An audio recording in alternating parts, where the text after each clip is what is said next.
già il questore ha detto che qualcuno di quei ragazzi, adesso stanno completando le indagini con l'autorità giudiziaria ovviamente, avranno la DASPO urbano e quindi per 2 anni non verranno più a rompere le scatole.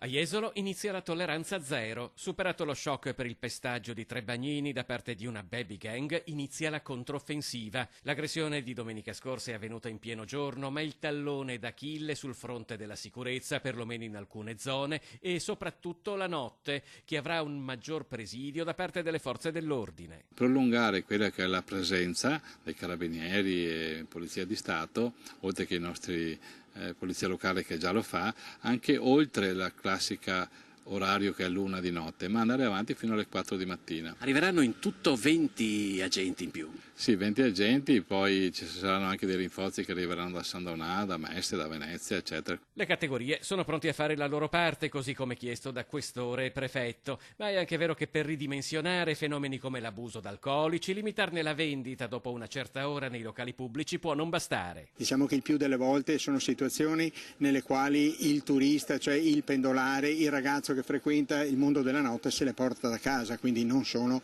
senz'altro delle situazioni che possiamo controllare profondamente. A Jesolo comunque c'è fretta di voltare pagina. Tra qui e Cavallino le presenze si contano a milioni. Che qualcosa capiti è inevitabile, ma non va però sottovalutato. Quello che è successo nell'ultima settimana è un evento sporadico, è una cosa che è capitata, sì, capita sempre l'alterco, capita sempre l'alzata di voce, però è una cosa che si limita fino a se stessa, viene controllata dai nostri addetti che sono molto pronti, molto preparati, molto addestrati per poter affrontare anche questo tipo di situazioni. Le indagini noi non le conosciamo perché è l'autorità giudiziaria che le sta seguendo, però so che sono stati individuati 14 di questi ragazzi, di questo gruppo, 14 sono stati individuati, adesso tra testimonianze e i video delle telecamere penso che qualcuno dovrà pentirsi di quello che ha fatto.